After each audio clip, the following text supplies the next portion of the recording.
que ver el capítulo respectivo. ¿Ubicaste el libro de terapéutica?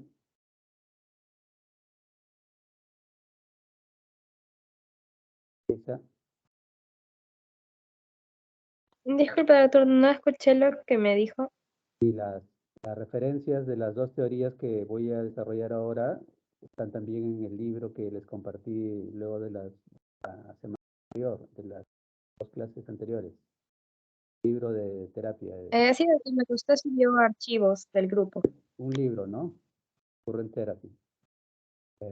Ahí están los capítulos que voy a desarrollar ahora también. La referencia que voy a presentar están para que lo puedan revisar y ampliar.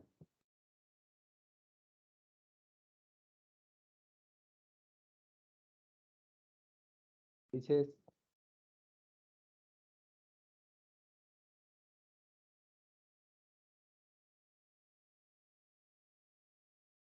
sí ubicaste el libro, ¿no?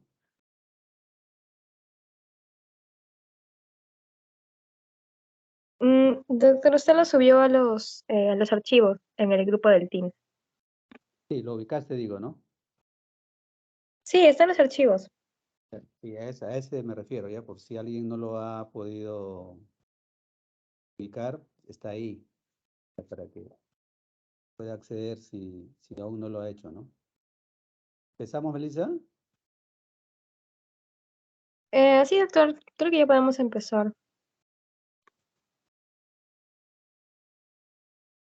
Bueno, esta es la primera teoría de hoy, terapéutica de la hipertensión arterial, y el segundo tema es terapéutica de la falla cardíaca.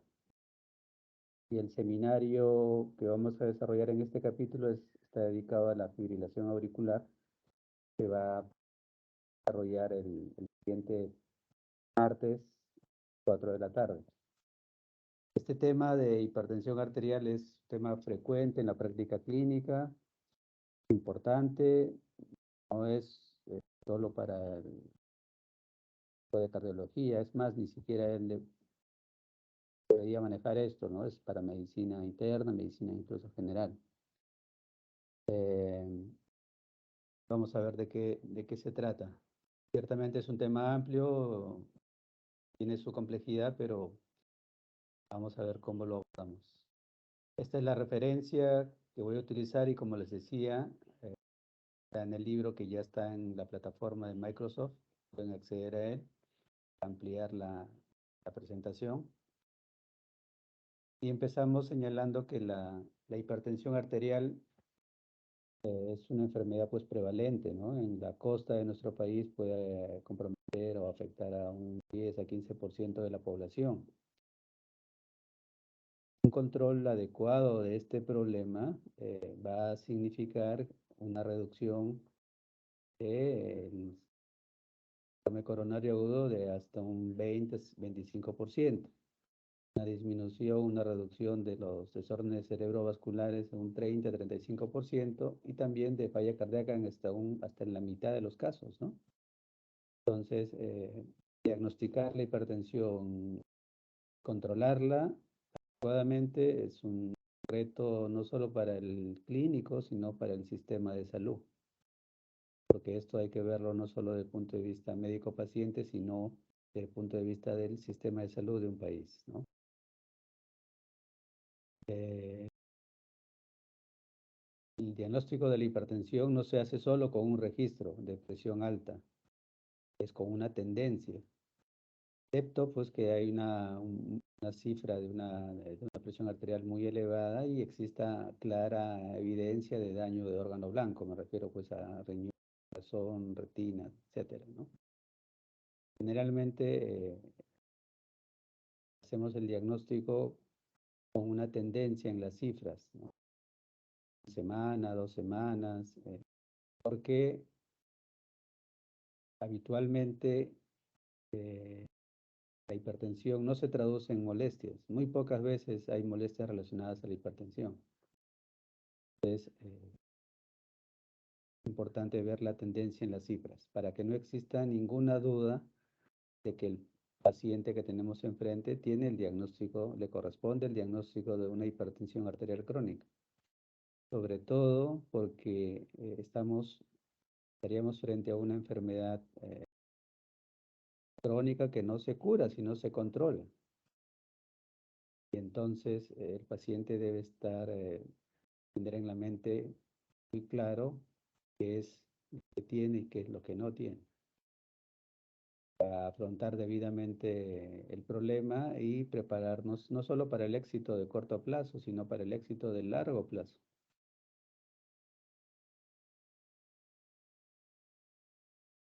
Y en ese sentido, el hecho el diagnóstico no necesariamente va a implicar que ya tenga que empezar ese mismo día un tratamiento. También debe haber alguna preparación personal o familiar para abordar el problema, porque no se trata de que cumplan el tratamiento una semana o un mes y luego lo dejan. Prepararnos para trabajo de largo plazo, como les voy diciendo.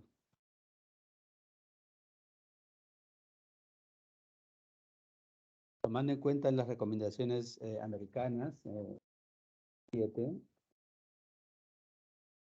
cifras de presión alta o de presión arterial que se pueden obtener en consultorio, y tenemos 4 estratos de certificaciones de presión arterial, siendo la normal aquella en la que se obtienen cifras por debajo de 120 sobre 80 milímetros de mercurio, ¿no? Un estrato elevado de una católica de 120 a 129, estadio 1 de presión arterial de 130 a 139 y un estadio 2 mayor o igual a 140 sobre 90. Entonces, tengan en cuenta estos estratos para definir qué momento es muy claro la toma de decisión respecto del inicio del tratamiento o la meta del tratamiento. Cuando uno decide empezar a hacer una intervención, debe tener también claro hasta dónde ir para considerar que el problema está adecuadamente controlado. Normal, elevado, estadio 1 y estadio 2 de presión arterial. La hipertensión arterial es esencialmente primaria o esencial, no hay una causa definida, ¿no? Y eso es largamente en el 95%, 90, 95%. Casos. Sin embargo, podemos encontrar factores asociados que incrementan la probabilidad de desarrollo de la hipertensión arterial en el tiempo, ¿no? Los factores están ahí, ¿no? La obesidad, el consumo exceso de sal, tabaco, alcohol, uso prolongado de AINES o antiinflamatorios no esteroideos. También puede incluirse el bajo potasio. El grupo de la derecha están más bien las situaciones en las que la hipertensión sí claramente tiene una asociación causal con estos factores, considerada como secundaria. Entonces, el diagnóstico de la gran mayoría de los casos no va a tener una causa en particular, sino una suma de factores, incluido también familiar, ¿no?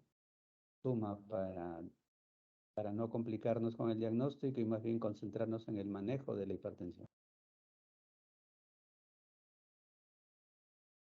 ¿Y cuándo uno debería referir a los pacientes, ¿no? En casos de hipertensión grave o que esta sea refractaria, o cuando la ocurrencia de la presentación de la hipertensión arterial pues se da en los extremos de la vida, ¿no? En personas muy jóvenes, personas de la tercera o cuarta edad de la vida, entonces puede haber más bien una causa subyacente que investigar y por tanto sí puede ser conveniente referirlos para una evaluación más detallada, profunda quizá.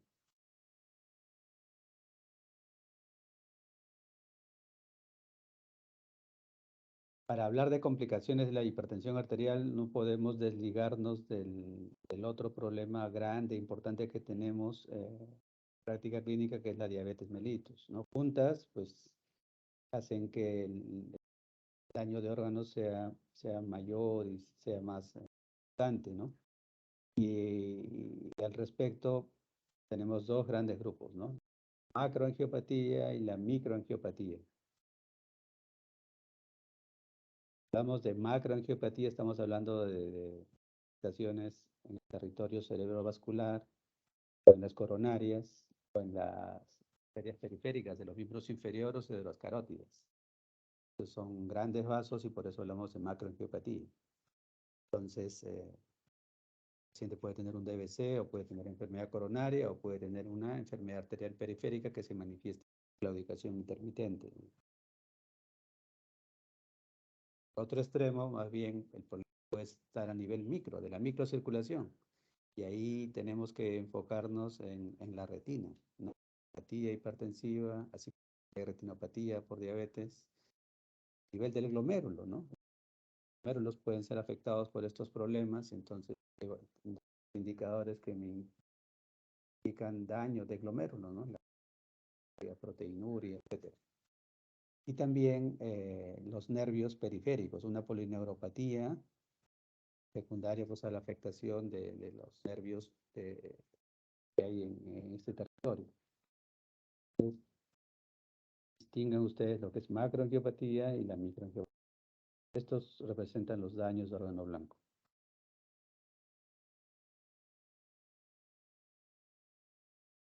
Siempre en el manejo, en el tratamiento, hablamos de las medidas no farmacológicas y luego de las medidas farmacológicas, ¿no? Medicamentos y no medicamentos.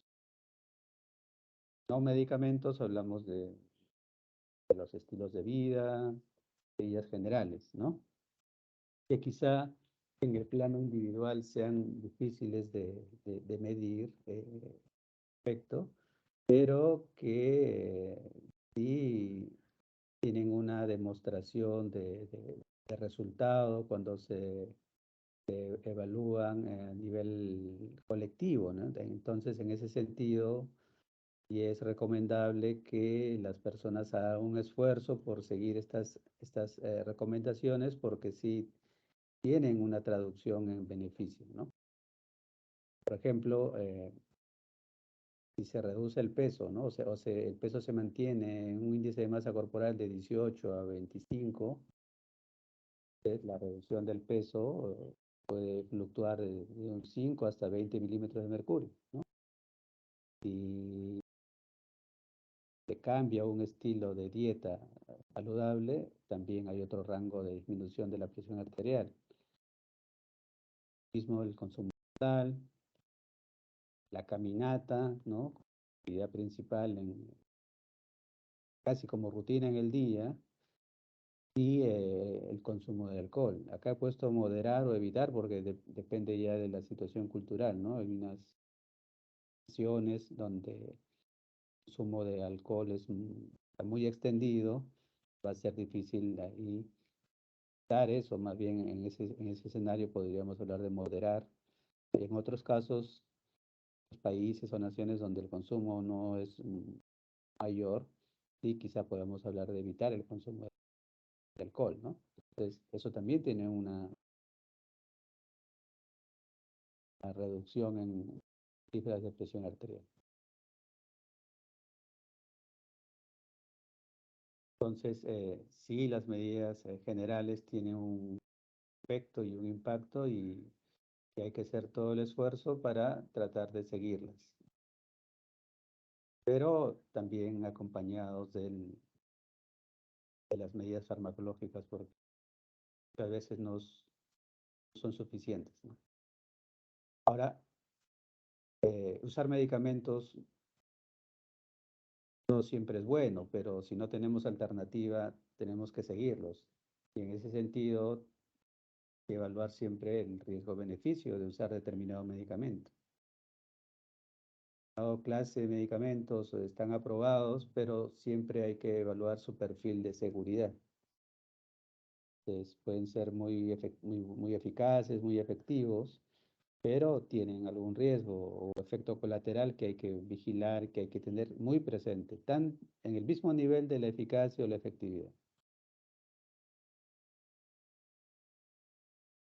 Y aquí el hecho de tratarlos no es solo el obtener una reducción en las cifras de la presión arterial, sino que con ello hay una disminución del riesgo cardiovascular, de otros desenlaces, ¿no? De la ocurrencia, como vimos, de desórdenes cerebrovasculares, de falla cardíaca, etcétera. O sea, que no es solo tener menos cifras de presión arterial alta, sino que eso se traduce en un beneficio, en un impacto clínico importante.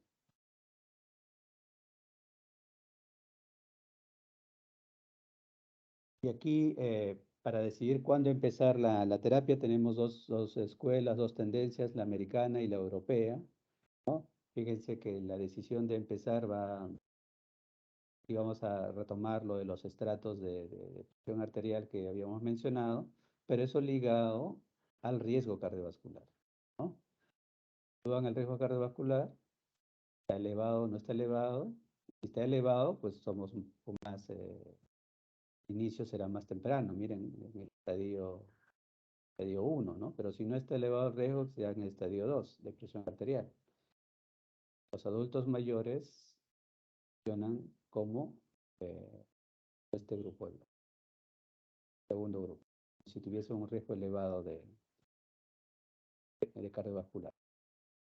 Y las metas pueden ser más estrictas o más conservadoras, pero por lo menos habría que llevarlas a un estrato de presión elevada, ¿no? No de estadio 1 menos estadio 2. Y sí hay que tener cierta prudencia con los adultos mayores porque ellos tienden a desarrollar hipertensión arterial sistólica y entonces no tendríamos que ser muy estrictos con ellos en las metas de control de presión arterial. No necesariamente vamos a encontrar mayor beneficio o impacto clínico y hasta podría ser contraproducente reducir mucho las cifras de presión arterial. Con ellos uno pudiera ser un tanto más conservador. Que no solo es las cifras, ¿no? Sino también los síntomas. Si hay síntomas y el impacto que puede tener el control de estos valores. Y aquí es para mostrar los grupos de medicamentos con los que contamos, ¿no? En primer lugar, los de la enzima convertidora de angiotensina, los IECA. En segundo lugar, los bloqueadores de receptores de angiotensina 2, los BRA. Los calcio antagonistas, diuréticos y los beta bloqueadores, ¿no? Y a la derecha, para mostrarles que hay una serie de factores que deberían ser tomados en cuenta para preparar un esquema que sea más conveniente para el paciente. No hay una receta única, no es el paciente, el grupo étnico al que le pertenece, las comorbilidades que tiene, todo lo que puede ser insumo para diseñar un esquema que sea más apropiado. También entra en esa consideración temas de costo, los estilos de vida que tengan los pacientes, etc.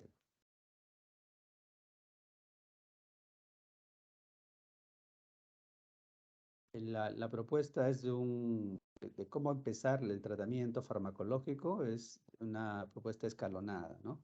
De menos a más, pero generalmente, como señalan los europeos, la terapia inicial puede incluir ya una combinación de medicamentos, ¿no? Por ejemplo, en general, los IECA, siempre hay que procurar que los IECA o los BRA formen parte del tratamiento inicial. Y vamos a valorar si es conveniente empezar con ellos o calcio antagonistas y podemos ver si agregamos desde un inicio los diuréticos como las tiazidas, ¿no? De hecho, una buena combinación inicial pueden ser los IECA con, por ejemplo, los sartán y amlodipina. puede ser un esquema para empezar, podría ser suficiente. Siempre vamos a ver el ajuste de la dosis cada semana o cada 2 semanas. No es que el resultado de una dosificación se va a evaluar en 1, 2, 3 días, sino hasta menos una semana. En el segundo paso, podemos ver si a esa combinación le agregamos o no diuréticos. Entonces, el paso 3 podemos estar ya con IECA o con los BRA, calcio antagonistas, incluso diuréticos, con 3 clases de medicamentos. No vamos a combinar IECA con BRA, es uno de los dos. Entonces, en el paso 3 podemos tener cualquiera de estos dos, más calcio antagonistas y más diuréticos. O sea, 3 clases de medicamento. No son suficientes con 2, a las dosis ya plenas, digamos un tercero. Siempre midiendo la cifra de presión arterial, siempre teniendo las tendencias en la presión arterial. En ese sentido, es importante que los pacientes o la familia de los pacientes tengan un rol activo, no esperar solo el control que uno puede hacer en consultorio, sino es muy importante el control que tienen de la presión en la casa, las cifras de la presión en casa, de forma interdiaria, por lo menos 2 veces a la semana, en las noches, en el momento que puedan hacerlo, de preferencia con un control de la presión a nivel del brazo, no de la muñeca, del brazo. Están registrando la cifra de presión arterial días fijos, independientemente de si tienen síntomas o no. Eso es mucho más, es mejor que solo tomarse la presión cuando la persona tiene algún síntoma. Entonces, días fijos, independiente de si hay síntomas o no, y evaluamos la tendencia. Porque un grupo de ellos más bien tiende a elevarse la presión en la consulta, regresan a la casa y se normaliza. Entonces, los pacientes deberían traer con su registro de presión arterial en la casa y valorar la tendencia. Eso es mucho mejor que solo las cifras del consultorio. Y en el paso 4, ya podemos considerar el uso de espironolactona, ¿no? Esterona, y esta situación puede clasificarse, como vamos a ver, como quizá una hipertensión resistente o refractaria, ¿no? Y en ese escenario agregar.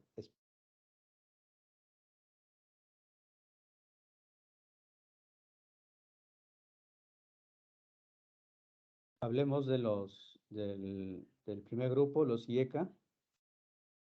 Aquí tenemos varios en el mercado, pero los que contamos en el sistema de salud son captopril y enalapril, que ya casi no los usamos, ¿no? Ya eran los primeros, pero ya usamos más los BRA, que son sartán y resartán, como vamos a ver. Pero aquí están las dosis que empleamos. Siempre hay que procurar esquemas de 1 o 2 veces al día máximo, ¿no? Esquemas de 3, 4 veces al día van a ser muy difíciles de cumplir a largo plazo. Y aquí el asterisco es para mostrar pues, que estaban aprobados en falla cardíaca, no solo en caso de hipertensión, sino en falla cardíaca, dosis bajas, como vemos en la siguiente sesión. ¿Cuál es el inconveniente de los IECA? Tos, desarrollo de tos, hipotensión, vértigo, o sea, todo su perfil de seguridad tenemos que anemia y que están contraindicados en el embarazo.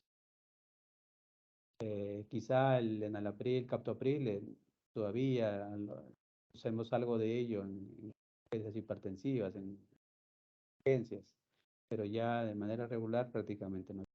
Está un poco de enalapril, que ya es muy, muy poco. Ahora, aquí hay otros que pueden encontrar en el mercado. Lo que se trata es de que ustedes se familiaricen con uno, con dos productos, que los conozcan bien y que los sepan usar y ir vigilando pues su perfil de seguridad, ¿no?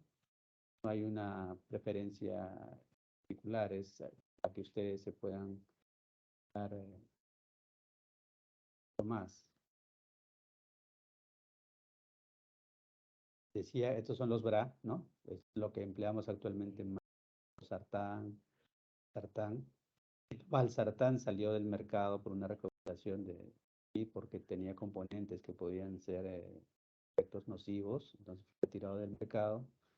Y nos hemos quedado sobre todo con los sartán, que es la gran mayoría, y hay otro subgrupo menor que usa irbesartán. Pero tienen otras opciones en el mercado, los nombres químicos. Tanto estos como los anteriores pueden venir ya en combinaciones con amlodipino, que es un calcio antagonista, o también con la hidroclorotiazida. Pueden haber presentaciones, combinaciones de los medicamentos que pueden facilitar la adherencia al tratamiento. Y esas combinaciones pueden tener un costo mayor, ¿no? Que habría que sopesar si pueden ser asumidos por el paciente o su familia. Actualmente en este caso hay que tener cuidado con la hipercalemia, con la disfunción. También ahí está contraindicado en el caso de este grupo.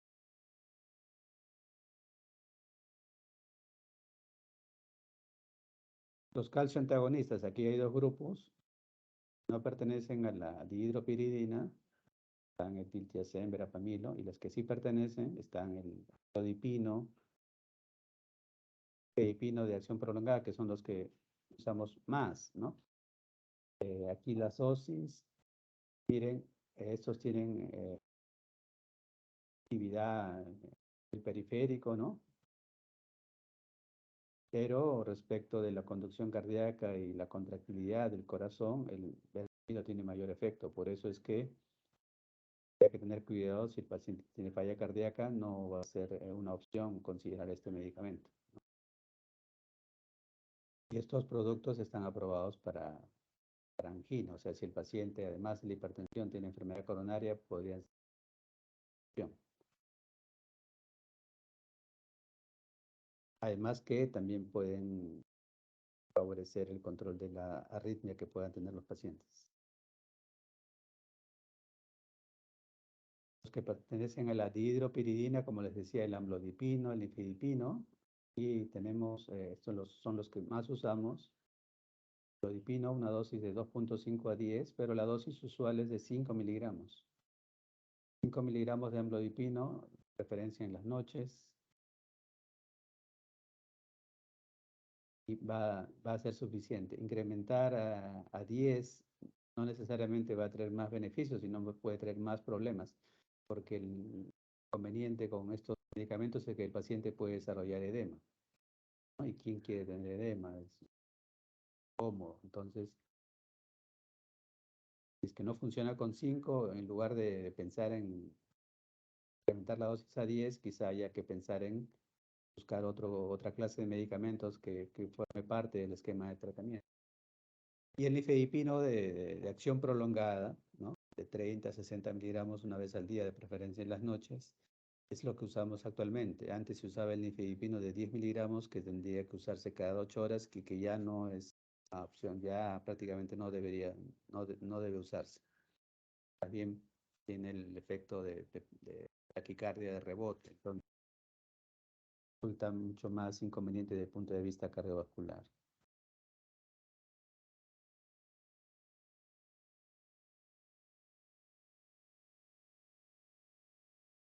Los diuréticos, aquí tenemos tres clases, ¿no? Tres subgrupos, las tiacidas, ¿no?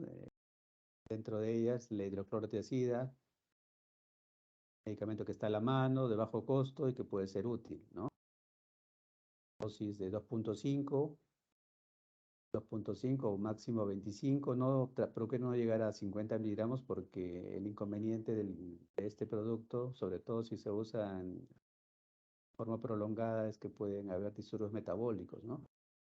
Entonces, si el paciente además tiene diabetes y algún otro metabólico, puede resultar inconveniente. Por eso, traten de emplearlo solo con dosis bajas, de 0.5, máximo 25. Ahora, los diuréticos, ¿no? Es otra clase, es otro subgrupo de los diuréticos de ASA, ¿no? Es otro subgrupo de medicamentos en esta clase, y tenemos sobre todo la furosemida, igualmente de bajo costo, ¿no? Pero estos medicamentos tienen que usarse varias veces al día, 2 o 3 veces al día, son potentes, pero su uso sobre todo se establece cuando el paciente tiene una enfermedad renal crónica. No hay enfermedad renal crónica, en realidad, de por medio no no deberíamos usar furosemida, porque es un pobre antihipertensivo, ya que uso, seguramente verán ustedes en alguna emergencia, urgencia, de furosemida por vía parenteral para tratar una urgencia hipertensiva no es lo más adecuado.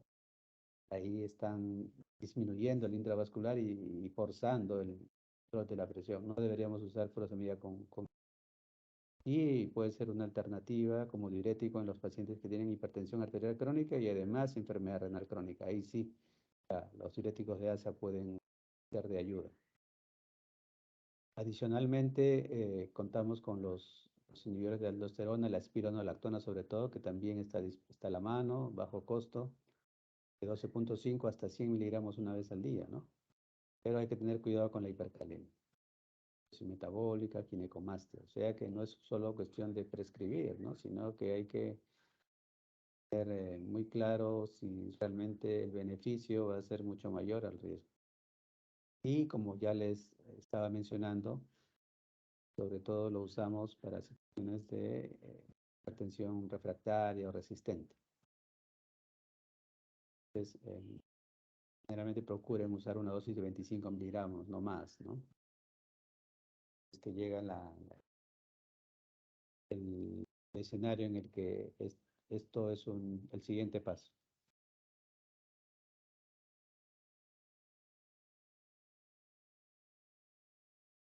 Los beta bloqueadores. Aquí tenemos atenolol, bisoprolol, carvedilol, propranolol.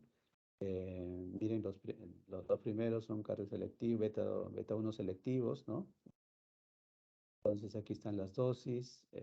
Bisoprolol lo tenemos a la mano, mucho menos el carvedilol. Y el bisoprolol quizás se está usando mucho más que el atenolol. Antes era solo el atenolol, ahora el bisoprolol está tomando función a diario. También se puede usar para controlar frecuencia cardíaca y también incluso en falla cardíaca. O sea, esto a tener en cuenta. Vamos a seguir viendo. Otros medicamentos existen para el control de la presión, quizás son mucho más alejados, ¿no? Metildopa, todos ellos es el que lo tenemos disponible, ¿no? A nivel central, hay otros que actúan a nivel periférico y otros que actúan a nivel directo. El vasodilatador directo de hidralacina, en el caso a nivel periférico tenemos la terazocina, o sea que los pacientes que tienen tema de crecimiento prostático, que usan medicamentos como este, el efecto colateral puede ser que actúan a nivel de la presión arterial y pueden servir para reducir la presión arterial, pero el punto es que no tienen un efecto, un impacto en cuanto a los desenlaces cardiovasculares y mejoran la presión y eso hay que tenerlo en cuenta para ver las dosis componentes del esquema antihipertensivo, pero no van a traducirse en una reducción de los desenlaces cardiovasculares, que es lo que también buscamos tratando de controlar la hipertensión. Junto con la metildopa a nivel central, tenemos clonidina, reserpina, pero esos no los tenemos a la mano. Para que sepan qué nivel.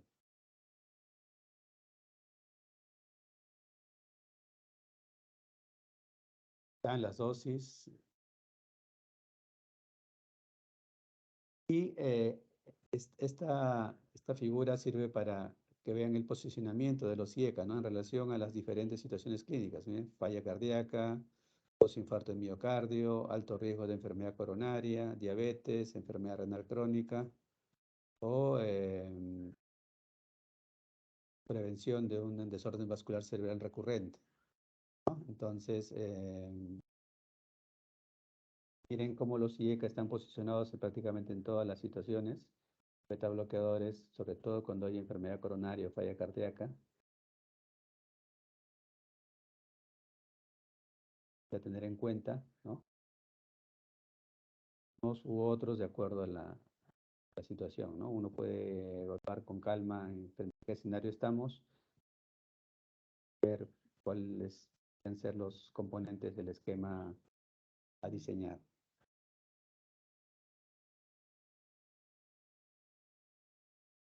Aquí para mostrar que el grupo étnico negro, personas de etnia negra, más que de raza negra, etnia negra, pues, ellos podemos considerar de inicio, en lugar de los IECA o los BRA, los calcio-antagonistas.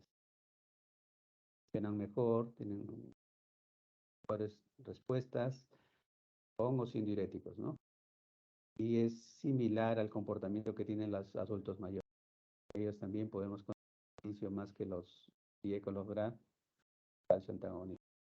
El grupo intermedio de menor edad, los de edad, sí, como en general los IECA, los BRA o los calcio-antagonistas o los diuréticos.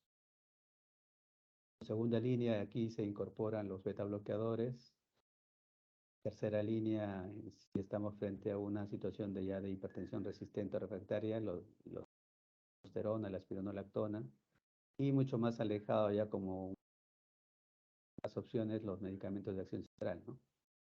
Tenemos respuesta adecuada, con dosis adecuada, en tiempo, registros adecuados, ¿no?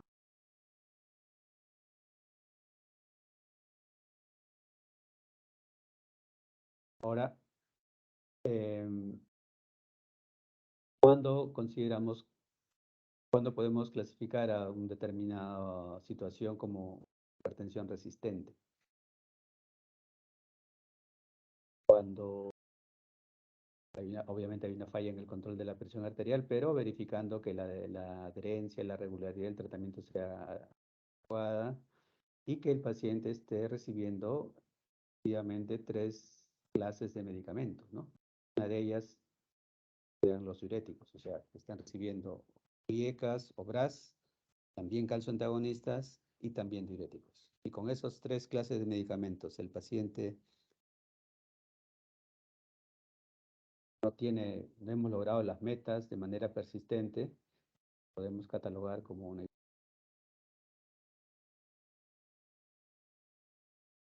Esa situación podemos considerar el uso de espironolactona, pero siempre hay que tener presente de que esta situación no forme parte pues de la percepción de alguna causa subyacente que deba ser abordada, ¿no? Es al facilismo decir, esto es una hipertensión resistente, cuando en realidad se está desarrollando situaciones ya no comunes. Estamos frente a escenarios en los que hay que considerar incluso la posibilidad de una causa subyacente, ¿no? Que requiera mayor investigación. Estamos, como decíamos, en los extremos de la vida, en situaciones donde hay que pensar no solo la resistencia, sino una causa de por medio que haya que investigar, ¿no? Por algún otro indicio que podamos tener en el caso. Si algo no encaja, no cuadra, entonces de repente no solo es una hipertensión resistente, sino que hay de por medio otra cosa que requiere evaluación también. Esto debe estar claro. Pero si no hay nada de eso y solo es la hipertensión,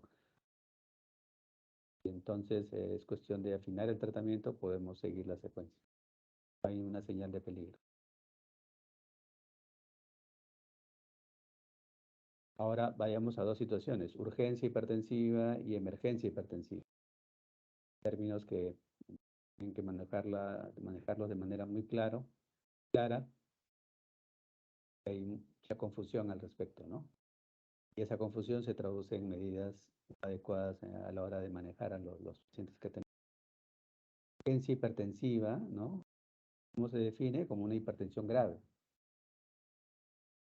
Cifras de presión sistólica mayor a 220, diastólica mayor a 125, o sea que parece realmente altos, muy altos. Sin embargo, el paciente puede no tener ninguna molestia, estar tranquilo. No tengo ninguna molestia en especial, pues verificamos las cifras y está en 220 sobre 125.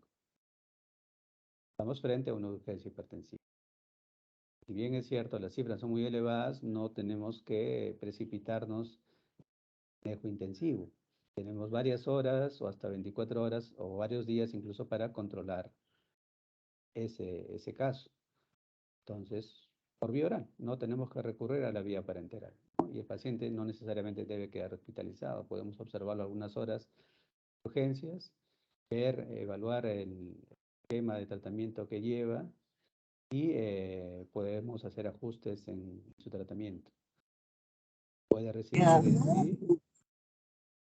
captopril o nifedipino de liberación prolongada por algunas horas y ver cómo va y luego tratar de calmarlo, verificar que no hay signos de alarma y puede ser dado de alta con la recomendación de que se controle la presión de manera diaria o interdiaria por una semana, 2 semanas, hasta que lo puedan evaluar en el programa de hipertensión de su policlínico o del médico que lo está siguiendo en consultorio. Entonces, cambio, una emergencia hipertensiva y aquí hay daño crítico de los órganos blancos, ¿no? Una presión diastólica mayor a 130 y el paciente puede estar pues con alteración del sensorio por una encefalopatía, puede tener incluso una hemorragia intracraneal espontánea, edema pulmonar, congestión pulmonar, incluso un dolor torácico con ya la manifestación de una disección aórtica. O si está embarazada, podemos estar frente a una eclampsia o eclampsia grave. Entonces, en esa situación, ustedes reciben al paciente y deben conducirlo rápidamente a la unidad de choque trauma de la emergencia. Se supone que tienen más elementos de manejo para situaciones como esta, ¿no? En la que el tratamiento sí es sustancialmente intensivo y parenteral, ¿no? No obstante, la reducción de la presión no debe ser mayor al 25% en unas 2 horas. Esto ya en las horas. Entonces, pero sí debe tener un monitoreo estricto, de acuerdo al caso, dar otras medidas que sean convenientes, ¿no?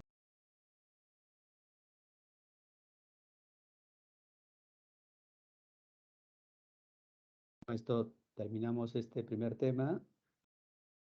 Tenemos unos minutos para ver si tienen alguna pregunta o comentario, ¿no? A ver aquí.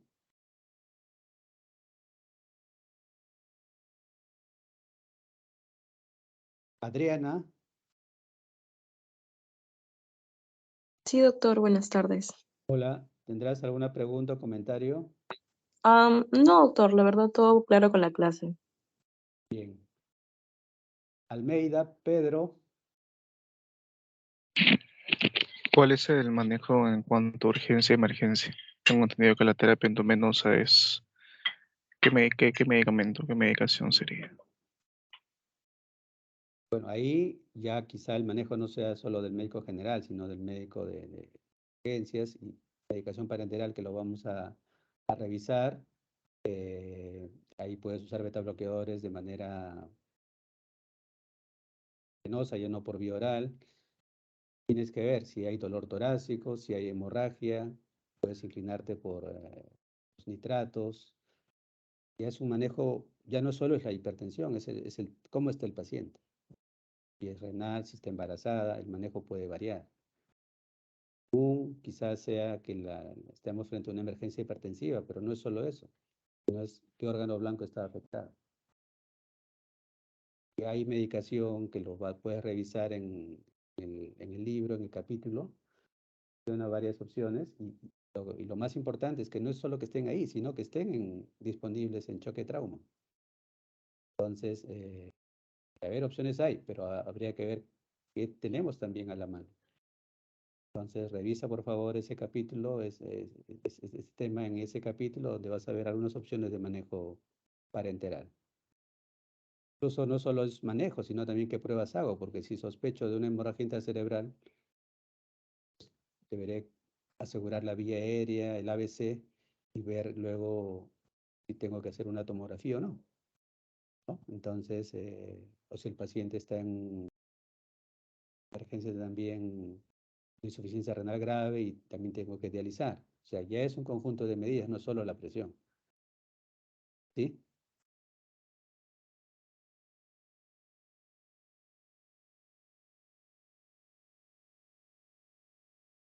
Pedro. Sí, doctor. Muchas gracias.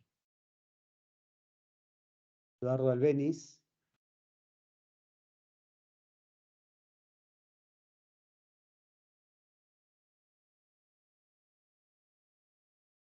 Hola.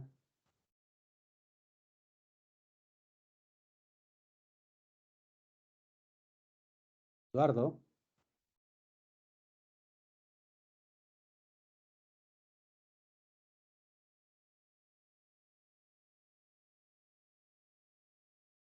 Eduardo.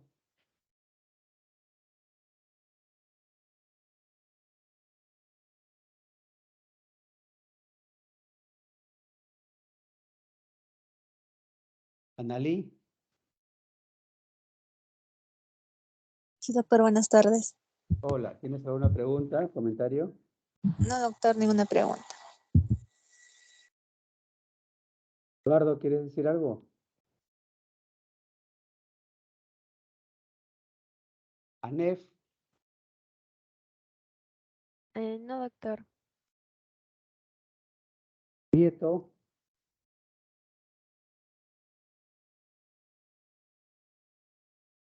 Arbieto.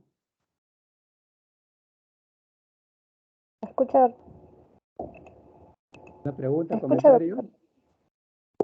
No, doctor, todo claro. Arias. Nelia. Doctor, buenas tardes. Por ejemplo, con el amilodipino mencionó que era amilodipino 2.5 a 10 ¿Me escucho miligramos. bien? ¿Me escucha? No, muy bajito. Ay. ¿Me escucha, doctor?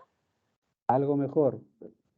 Mencionó que en amilodipino era de 2.5 a 10 miligramos uno por día, pero también mencionó que se podía iniciar con 5. La dosis usual de 5 miligramos al día. Procuren no pasar de 5 miligramos porque van a tener más edema que más beneficio.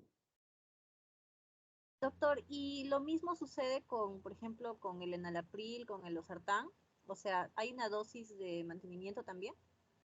Siempre hay un rango de dosis, ¿no? Procuren llegar a la dosis tope, vigilando que no haya efectos colaterales o adversos, ¿no? Antes de pensar agregar en otro medicamento, otra clase de medicamentos. Doctor, y para el caso del, por ejemplo, para colocarlo como respuesta en el examen, ¿tendría que colocar amilodipino 2.5 a 10 miligramos uno por día o es que me coloco una cifra específica de dosis? No, más que dosis te van a preguntar sobre combinaciones de clases de medicamentos. Y, por ejemplo, también mencionó usted que para los pacientes que eran de etnia negra, eh, se les daba de frente calcio antagonistas, se De inicia con calcio preferencia. antagonistas. De preferencia antes que los IECA. No quiere decir que no puedas usar los IECA o los DURA, ¿no? Pero intentar primero con calcio antagonistas, porque puede ser por la respuesta y puede ser suficiente también. Y ahí inicio también con amilodipino. O sea, Amlodipino, nifedipino, pero el más barato es amlodipino, ¿no? ya, doctor, gracias. Ok. Becerra, Diego,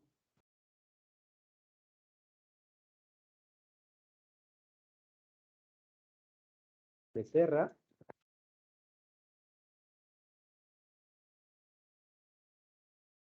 Pinchay,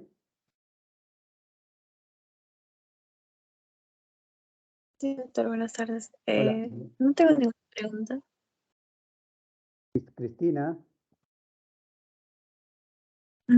Sí, doctor, buenas tardes. algo, No, sí, sí ha quedado claro, doctor. Cristóbal, Cristian, Sí, doctor. Buenas tardes. ¿alguna Eh, pregunta o comentario? sí, doctor. En un cuadro que usted presentó con respecto creo que los escalones que usted mencionó en las terapias, ¿cuándo cambiar un fármaco por otro en este caso? Porque creo que se empieza No es tanto cambiar, con sino yecas quizá o aras, agregar, ¿no? creo, ¿no? Quizá agregar. Obviamente siempre puede haber la posibilidad de cambio cuando hay sobre todo un efecto colateral o adverso intolerable, ¿no? Si un paciente está usando, por ejemplo, Alapril, a buen tiempo, el paciente está habituado, pero tiene tos crónica y él no la tenía y eso es secundario al medicamento, es mejor cambiarle, ¿no? Se va la tos. A la inversa, si un paciente tiene una enfermedad pulmonar crónica, ¿para qué le agrego un IECA que le puede producir tos? ¿No? Entonces, de lo que se trata es no incrementar riesgos, ¿no? Más seguro con el tratamiento. Digo, siempre procurar esquemas de una, máximo 2 veces al día. ¿Sí? Ya, doctor, gracias. Oli, Doctor, buenas tardes. Doctor, ha hola. estado clara la explicación, doctor. Muchas gracias. Flores, Margarita, No, doctor, todo está claro. Freddy. Doctor, buenas tardes. Todo claro, doctor. Bien. Héctor, Todo claro, doctor. Hugo, Muchas gracias.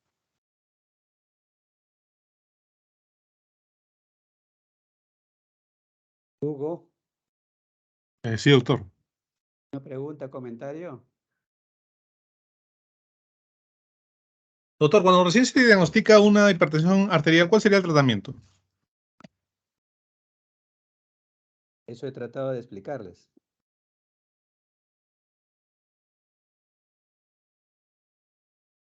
¿Qué podría decir tú?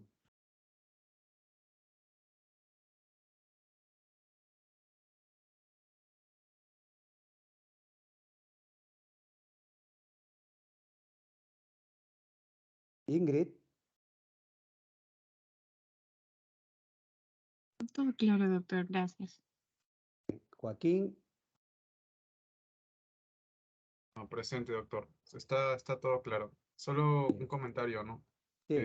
Creo que había llamado a mi compañero Albeniz Orestes, pero creo que su micro está mal y escribió en el chat, ¿no?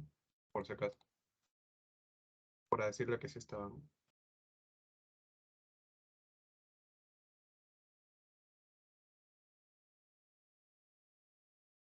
Y él pregunta por qué en las personas de etnia negra se prefiere calcio antagonista si no IECA, ¿no? Se ha observado que responden mejor. Y quizá eso tenga que ver con la fisiopatología que hay detrás, ¿no? Entonces, la observación se traduce en una recomendación. Y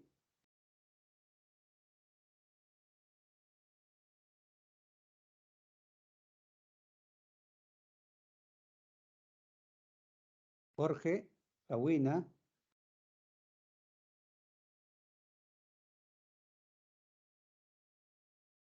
Jorge,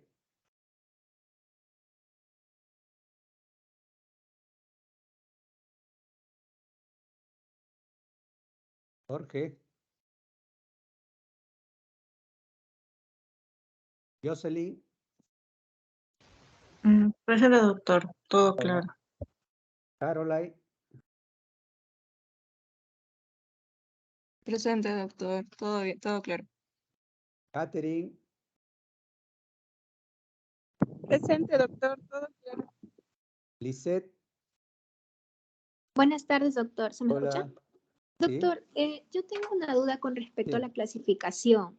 Eh, nosotros, bueno, nos tenemos que guiar de la guía americana o de la guía europea, porque en la guía americana del 2017 considera que el estadio 1 es de 130 sobre 80, pero ya para la guía europea, en el 2018 se considera que la de grado 1 es de 140, la sistólica. Entonces, tengo esa duda con respecto a la sí. clasificación, Yo porque diría que en cualquier caso, lo importante es tomar en cuenta el riesgo cardiovascular, la edad del paciente, el grupo étnico y puedes seguir cualquiera de las dos escuelas con la que te sientas mucho más cómoda eh, y bueno, seguir la escuela, no cambiar, ir cambiando en el camino. Cualquiera de las dos, no es que una sea mejor que la otra, simplemente son dos tendencias. Y quizá no hay una verdad absoluta, ¿no? Entonces, lo que hay que hacer es vigilar cómo va el paciente y procurar, quizá más importante incluso que eso, sea pues la regularidad del tratamiento, que el paciente que cumpla con el tratamiento, hacer todo lo posible para que esto sea lo más simple posible y más llevadero posible, ¿no? ¿Sí? Sí, en todo caso, para temas de, bueno, para el futuro podría yo guiarme con la guía europea, pero en temas del examen, ¿cómo se va a considerar? ¿Como la guía americana o la guía europea? Porque como los valores varían en cuanto a los estadios de grado 1, grado 2, entonces esa es la duda que tengo ahorita. Solo pensando en el examen. No, porque lo que pasa es que en No geriatría se preocupe, hemos sí. considerado la guía europea. Entonces, ahora usted planteó la guía americana. Si encuentras una pregunta que te deja dudas en el examen, no está bien planteada la pregunta. La pregunta tiene que ser clara, tiene que ser capciosa, ¿no? Si hay alguna punto relacionado con eso en el examen, la pregunta va a ser clara. Está bien, doctor. Muchas gracias. No hay que preocuparse por ese lado. Lucero. Presente, doctor. Todo claro. Muchas gracias. Luis Martín. Doctor, buenas tardes. Escucho abajo. A ver. Buenas tardes, doctor. ¿Cómo está? Hola, mejor ahora. Ya, tengo una duda. En cuanto a urgencias hipertensivas, cuando un paciente presenta presión sistólica mayor de 220, de acuerdo a lo que usted nos ha mencionado, siempre tiene que ser el tratamiento con fármacos como el captopril, nifedipino, siempre va a ser de liberación lenta. Sí, ahí no hay que usar ni furosemida parenteral, ni hay que usar nifedipino de 10 miligramos de acción rápida, no, con toda calma. El paciente puede decir, doctor, ¿cómo puedo estar horas? Señor, tenemos todo el tiempo, nosotros vamos a estar acá 12, 24 horas, tenemos 24 horas para manejar su hipertensión y como les digo, si quieren un solo día, de repente en varios días. Es solo cuestión de ajustar o afinar su esquema de tratamiento y explicárselo.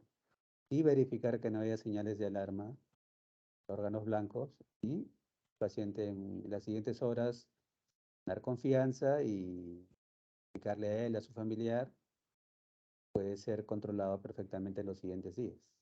Claro, porque a veces el paciente se alarma al ver que la presión sistólica no baja o baja 10 miligramos de mercurio, o milímetros de mercurio, ¿no? O baja mínimo. Entonces, el paciente se vuelve estresante, se desespera, ¿no? Y el daño colateral que puede haber de órganos, porque no, entre comillas, no hace efecto el fármaco, ¿no? Entonces ahí no todos son medicamentos, es cómo llegas al paciente. Por eso puede estar un tiempo en emergencias hasta que adquiera confianza y luego se puede ir. Y si no, hasta el tiempo que sea necesario, ustedes están ahí, lo van viendo cada hora, para que ya vean que el paciente está sí más tranquilo, ha comprendido la situación, ya está el familiar presente y puede irse más tranquilo. Gracias, doctor. ¿Sí? Luis, Paul.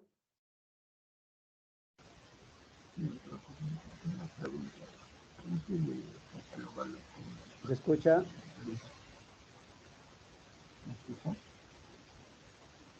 Luis.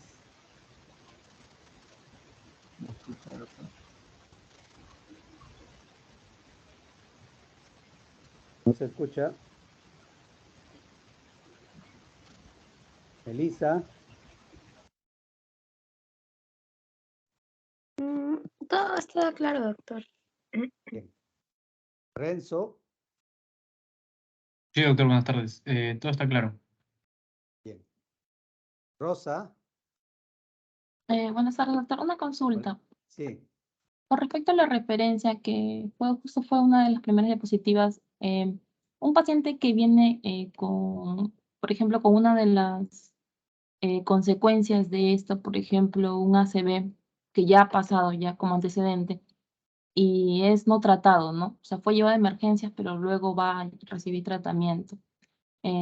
Aún así es candidato para nosotros para derivarlo, ¿verdad?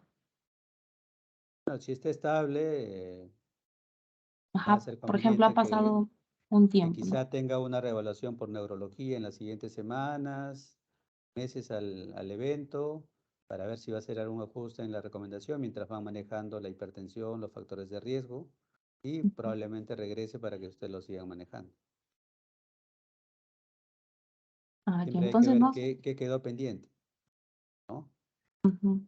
De repente neurología lo vio en el episodio agudo y va a ser conveniente que lo reevalúe luego de algún tiempo sin apuro para ver si hace alguna recomendación y ustedes lo siguen manejando. Porque nunca ha sido controlado, ¿no? Puede ser que sea hipertenso y además tenga diabetes y otro haya sido el factor relacionado con el desorden cerebrovascular, ¿no? Ah, ok. Ya, doctor, muchas gracias. Yo mira,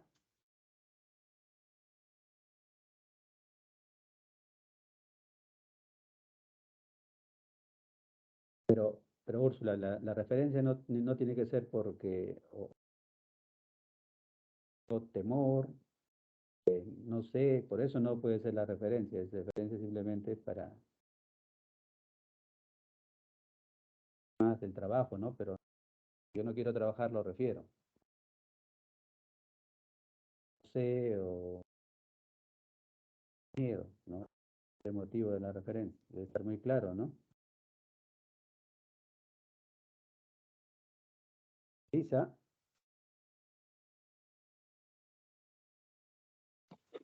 Sí, doctor, todo claro. terminamos. Pasamos al otro tema.